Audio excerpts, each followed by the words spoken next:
요새 유튜브나 인스타 릴스 보면 한 달에 1000만 원 버는 법, 퇴근하고 20분 부업으로 월 200만 원 버는 법, 이런 내용이 너무 많습니다. 그런데 이렇게 돈 쉽게 벌려고 하다가 인생 망할 수 있습니다. 실제로 저는 월급 외에 수익을 내보겠다고 부업하다가 고소장 받고 경찰서 조사까지 받아본 적이 있는데요. 이런 시행착오를 통해 깨달은 점은 정말 돈 쉽게 벌려고 하다가 인생이 망할 수도 있고 돈을 쉽게 벌 수 있다고 하는 사람은 믿으면 안 된다는 것이었습니다. 오늘 영상만 끝까지 보시면 여러분들은 제가 겪었던 시행착오 다 피해가실 수 있게 되실 거예요.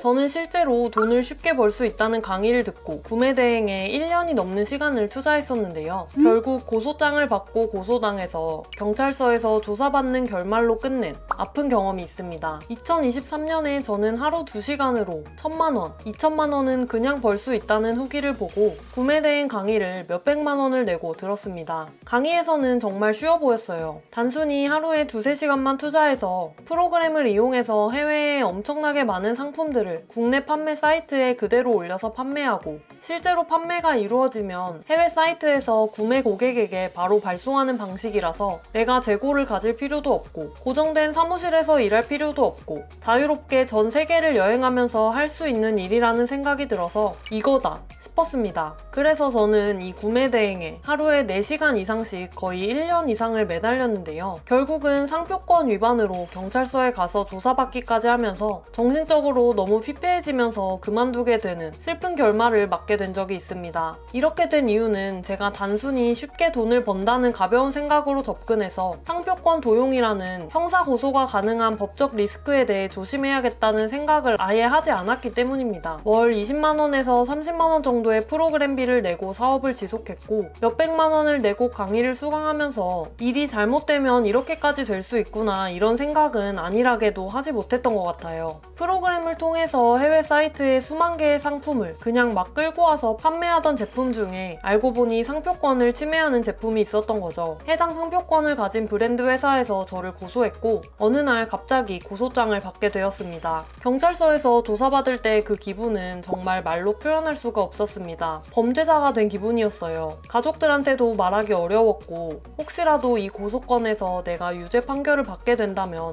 해외여행을 갈 때마다 유죄 판결을 받은 적 있냐는 질문에 예스라고 대답해야 되나? 입국이 거부되면 어떡하지? 이런 고민들로 정말 힘든 시간을 보냈습니다. 결국 프로그램을 이용해서 대량으로 업로드하는 사업 구조에서 발생했기 때문에 고의성이 없었던 점이 고려되어서 사건은 무죄로 마무리되긴 했지만 정신적으로 정말 힘든 시간을 보내면서 이렇게 내가 통제할 수 없는 사업은 그만두는 게 맞겠다는 생각을 했습니다. 부동산 경매나 지방 갭 투자도 그랬습니다. 제가 처음에 시작할 때는 부동산 경매나 지방 갭 투자로 몇천만 원은 쉽게 벌 수 있다는 그런 강의들을 보고 이렇게 연봉만큼의 큰 돈을 벌기가 쉬운데 지금까지 왜 안 했지? 이런 생각이 들더라고요. 그래서 물건을 빨리 사야 된다. 사기만 하고 시세가 오르면 팔아서 연봉은 정말 쉽게 벌 수 있다. 이런 생각에만 사로잡혔었는데요. 실제로는 부동산 경매로 낙찰받은 빌라가 몇 개월 동안 공실로 남아있는 바람에 마이너스 통장이고 주택담보대출이고 모든 대출을 다 끌어모아서 잔금을 내야 하는 일도 있었고요. 거의 매달 100만 원이 넘는 이자를 내는 경험도 하게 되었습니다. 또 지방에 잘못 산 아파트가 지금까지도 제 발목을 잡고 목돈이 들어가고 있고 1년에 몇천만 원씩을 벌어주기는커녕 몇백만 원씩 부동산 중개료, 도배 장판까지 돈만 들어가는 골칫덩이가 되는 경험도 해보았습니다. 이런 경험을 모두 다 해보고 나니까 알게 되었습니다. 강의나 유튜브에서는 성공 사례만 보여주고 실패했을 때의 리스크나 현실적인 어려움은 절대 말해주지 않는다는 걸요. 요즘 인터넷에서 떠도는 쉽게 할 수 있다는 부업들을 보면 크게 이 3가지더라고요. 첫 번째는 AI를 활용한 유튜브나 블로그 운영입니다. AI로 컨텐츠를 빠르게 만들고 조회수를 올려서 광고 수익을 얻거나 협찬을 받아서 돈을 번다는 방식이죠. 또 다른 방법으로는 유튜브에 제품 태그를 달거나 블로그 포스팅에 파트너스 링크를 달아서 남의 제품을 팔아주고 수수료를 받는 방식도 있는데요. 예를 들어서 AI로 10분 만에 영상을 만들거나 포스팅을 올리고 조회수가 폭발적으로 늘어서 월 500만원,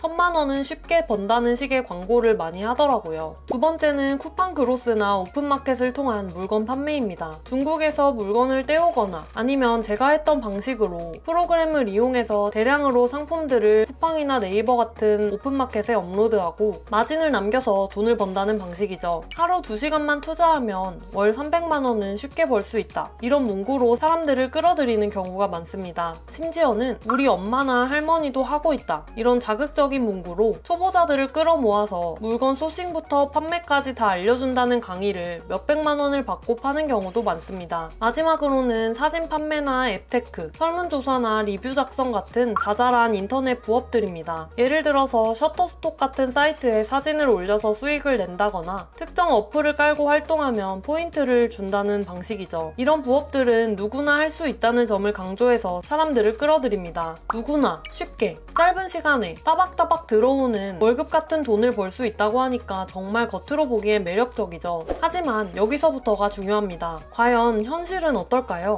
먼저 AI로 유튜브나 블로그 같은 소셜미디어를 운영하는 건 정말 쉬워 보이지만 실제로 해보신 분들은 아실 거예요. 현실은 다릅니다. AI가 아무리 좋아진다고 해도 사람들은 진짜 사람을 더 좋아합니다. 오히려 AI가 아니라 진짜 사람이 나와서 얘기하기만 해도 그 자체로 강점이 되는 세상이 되었습니다. 이제 AI로 만든 양산형 컨텐츠들이 너무 많아지다 보니까 사람들도 이제는 찍어내기식 양산형 AI 컨텐츠는 선호하지 않고 AI 컨텐츠라고 하더라도 독특한 무언가가 있는 특별한 개성이 있는 컨텐츠를 원하면서 그 안에서 엄청나게 고민한 컨텐츠만이 살아남게 되더라고요. 쿠팡그로스나 오픈마켓 판매도 마찬가지인데요. 정보가 오픈되어 있는 세상에서 물건을 싸게 사서 비싸게 판다는 게 말처럼 쉬운 일이 아닙니다. 시장 조사도 해야 되고 어떤 물건이 잘 팔릴지를 알아야 하죠. 중국에서 물건을 떼오면 배송비와 관세, 환율 리스크까지 고려를 해야 되고 이런 고민을 통해 내가 노력해서 판매를 시작한 물건이 잘 팔리게 되는 행운이 찾아온다고 해도 금세 나랑 똑같은 물건을 파는 경쟁자가 생겨납니다. 경쟁을 피하려면 내가 자본금을 많이 투자해서 독점 계약을 하거나 아니면 마케팅적 측면에서 계속해서 따라오는 경쟁자들을 따돌릴 수 있는 나만의 아이디어를 내야 되는 거죠. 이렇게 쉽게 할 수 있다는 내용만 보고 뛰어드는 사람이 많아질수록 경쟁이 치열해지게 되고 아무리 처음엔 쉬웠던 시장이라도 점점 더 유명해지면서 레드오션으로 변하게 됩니다. 더 많은 시간을 투자하고 더 많은 고민을 해서 내가 전문가가 되어야만 이러한 경쟁에서 이겨서 내가 원하는 만큼의 수익을 낼 수 있게 되죠. 대부분의 사람들은 이 과정에서 포기하고 결국 이걸 강의하는 사람만 많은 돈을 벌게 되는 구조입니다. 그리고 사진 판매나 앱테크 같은 부업은 어떨까요? 실제로 해보면 시간 대비 수익이 너무 적게 느껴지기도 하고 가장 큰 문제는 아무리 이걸 해서 매달 몇십만 원씩 돈을 번다고 해도 내가 시간을 들이는 만큼 점점 쌓여가는 일이 아닙니다. 그냥 디지털 노가다처럼 내가 딱 하는 만큼만 돈을 벌 수 있죠. 시간은 한정되어 있는데 다른 분야에 그 시간을 똑같이 투자해서 전문가가 되거나 몸값을 높이는 것처럼 쌓아가는 방식이 아니라 단순히 1대1로 시간과 돈을 바꾸는 것에 불과하다는 것입니다. 이 모든 부업의 공통점은 쉽게 돈을 벌 수 있다는 광고와는 달리 내가 원하는 만큼의 수익을 얻으려면 생각보다 엄청난 시간과 노력을 투자해야 된다는 것입니다. 이런 현혹되는 강의를 보고 뛰어드는 사람이 많을수록 그 시장은 점점 과열되어서 경쟁이 치열해지고 결국 강의를 하는 사람만 돈을 벌게 되는 구조죠. 쉽게 돈을 벌 수 있다는 건 망상입니다. 인생이 망할 수도 있는 문제입니다. 쉽게 번 돈은 쉽게 빼앗기게 되죠. 좋게 말해 어쩌면 어딘가에는 엄청난 블루오션인 시장이 있을 수도 있습니다. 그러면 사람들이 이걸 가만히 놔두지 않겠죠. 특히나 요즘처럼 정보가 모두 오픈되어 있는 세상에서는 더 그렇습니다. 저는 쉬운 돈 벌기에 현혹돼서 많은 시간과 돈을 낭비하기도 했고 정신적으로도 많이 힘들었습니다. 하지만 그 과정에서 정말 중요한 걸 깨달았는데요. 돈은 쉽게 벌리는 게 아니라 꾸준히 가치를 만들어내는 과정에서 자연스럽게 따라온다는 것을요. 퇴근 후에 20분 투자해 투자해서 월 200만 원을 벌 수 있는 이런 건 없습니다. 그런 말을 하는 사람들의 진짜 목적은 여러분한테 돈을 벌어주려고 하는 게 아니라 여러분의 돈을 가져가는 것일 가능성이 높습니다. 시간이 걸리더라도 나만의 길을 찾아서 꾸준히 걸어가는 게 진짜 부자가 되는 유일한 길이라는 생각을 하게 되었습니다. 이렇게 부자 되는 습관을 쌓아가고 싶은데 어디서부터 어떻게 시작해야 할지 모르시는 분들이라면 고정 댓글과 더보기의 링크를 확인해주세요. 같이 부자 되는 습관을 만들 수 있는 방법에 대해 확인하실 수 있습니다. 오늘 영상이 여러분의 시행착오를 줄여주는 데 도움이 되기를 바라며 앞으로도 부자 되는 정보들을 가장 빨리 받아보고 싶으시다면 지금 바로 저희 채널 구독해주세요. 그럼 오늘도 시청해주셔서 감사합니다.